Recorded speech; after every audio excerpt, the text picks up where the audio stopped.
Welcome to our channel, where today we take you on a journey through time to explore a mysterious and unique tale, the story of the man who slept in the year 1921 and woke up in the year 3906.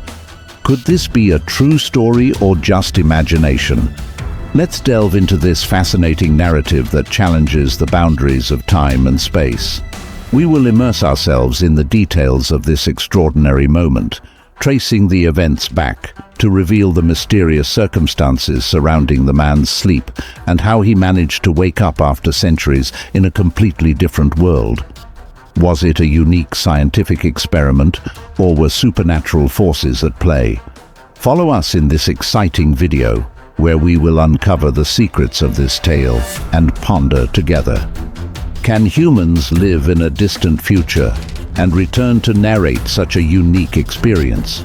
Before we get into the video, make sure to subscribe to the channel and activate the notification bell so you won't miss any new videos.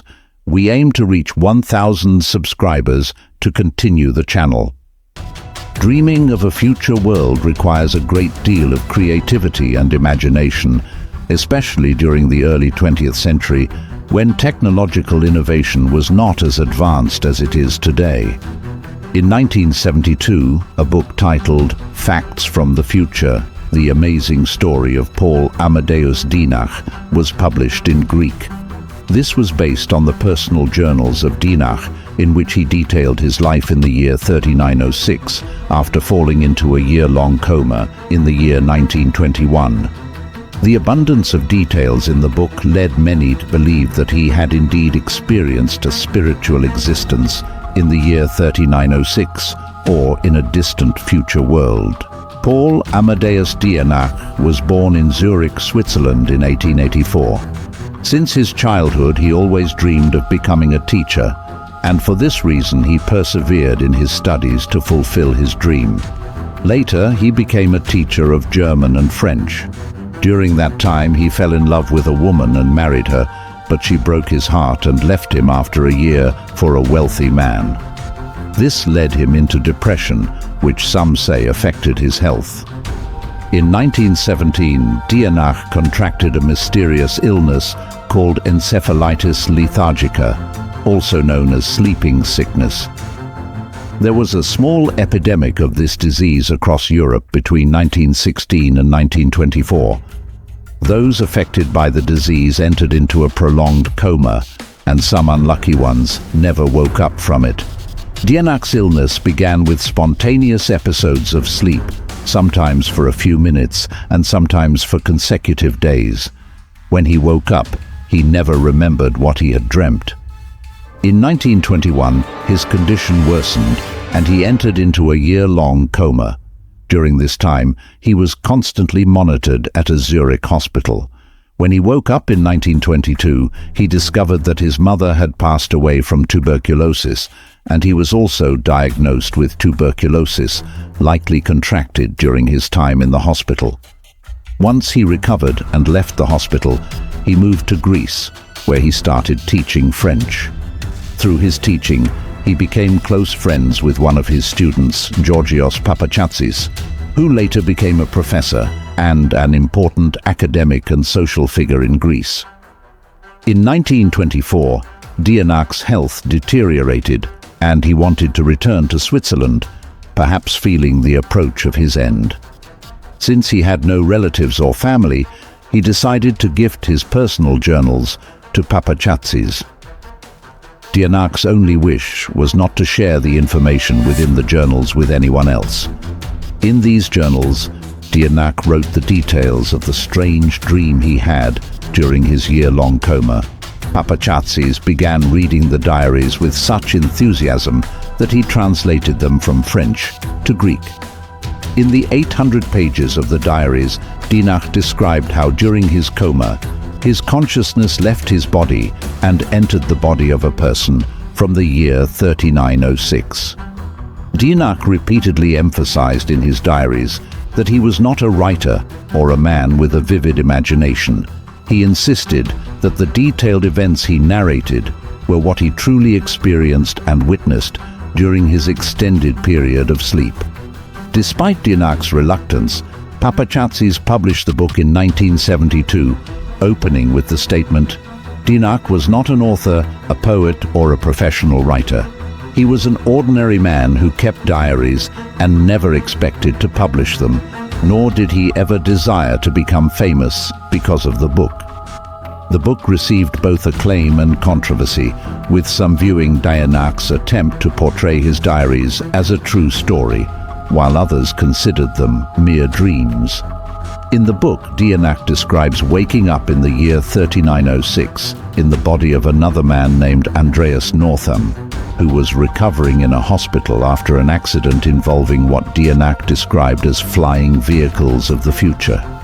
Dienach was astonished by the technology in the hospital and the futuristic uniforms worn by the doctors. However, he couldn't understand the language spoken by the paramedics, and he couldn't remember who he really was. The most intriguing aspect of the book is Dienach's discovery, living in Andreas's body, of everything that happened after 1921. This means that the book will reveal what will occur on Earth up to the year 3906. According to the book, the major issues facing the world in the 20th and 21st centuries are wars, disrespect for nature, oppression, violence, and excessive consumption, leading to the destruction of the planet. The book also informs us that after many years, beyond our current era, a new world order will emerge, marked by widespread violence and poverty globally. Humanity will reach a point where the Earth is overcrowded and there is no longer enough space for more people, leading to the establishment of a colony on Mars. However, this colony's existence is short-lived, as a catastrophic cosmic phenomenon results in the death of all its inhabitants.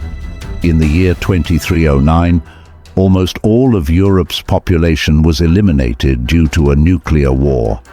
The survivors began migrating to southern Europe, initiating the process of rebuilding the continent. In the early 24th century, a new global government was established, uniting all countries and continents and making all Earth's inhabitants part of one nation, thus achieving equality for humanity. Dienach celebrated the year 2894 in his diaries as highly significant. It witnessed the birth of a new spiritual force somewhere near Macedonia, in a valley called the Valley of Roses. This new spiritual entity brought forth a new kind of humans, entirely different from a materialistic perspective, introducing a new lifestyle that simplified life and made humanity happier. In the year 3382, a man named Alex Volkis emerged, proclaiming a new meaning for the power of human consciousness through meditation. Humans unleashed the true power of their spirits, accomplishing unbelievable feats such as controlling the chemicals within their bodies that affected their emotions. Many other astonishing things are described in the book. What is interesting is that the history up to the year 3906 seems to follow the philosophy presented by the Italian philosopher Giambattista Vico, 1668-1744, who described humanity's journey through time as an endless cycle of ascent and descent. Humanity always faces challenges leading to death and frustration. Each time, humanity must restore balance to its negative actions that bring about such challenges with significant changes. Therefore, as a civilization, we are destined never to reach a stable state of happiness despite technological progress or spiritual enrichment. Dienach paints a poignant picture of the future, starting from population overcrowding, environmental destruction, wars, and ultimately humanity reaching the creation of a utopian world filled with peace and happiness.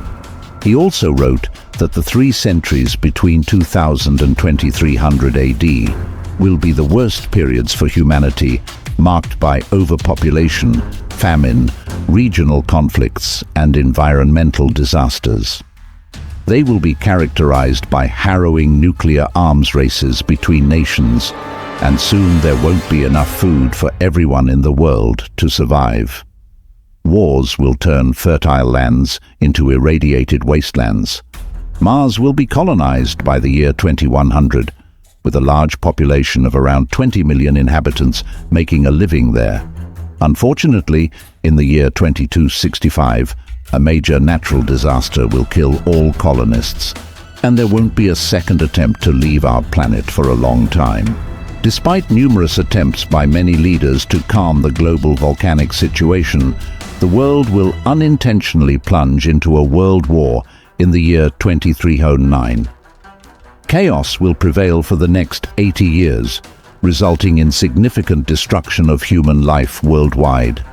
Humans will barely survive the disaster, and finally, in the year 2396, all nations will unite to establish a global government.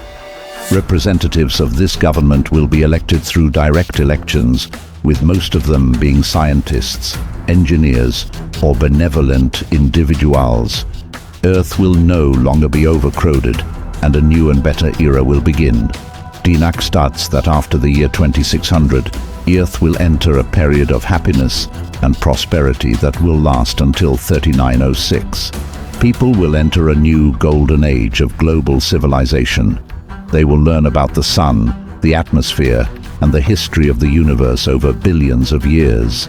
Cities will be built across different galaxies, and science will achieve astonishing progress. Everyone will have free clothing, food, shelter, free transportation, access to scientific knowledge, various products, and entertainment. In terms of working hours, the average person will only need to work for 2 years during their lifetime, allowing them plenty of leisure time to pursue creative activities and new sciences for the rest of their lives. Animals will not be slaughtered or domesticated, as natural vegan food becomes the norm worldwide. Dear viewer, for me, the story is extraordinary. It is strange and difficult to believe. In conclusion, dreams remain something we don't know much about because they are linked to our consciousness. There might be many things we don't know about our human potential. The question is left to you, dear viewer. Could Paul Dienach have truly seen all of this when he was in a coma? Or is it just a fabricated fictional story?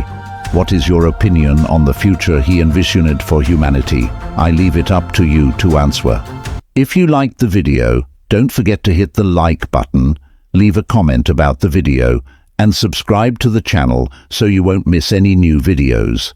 We aim to reach 1,000 subscribers to continue the channel.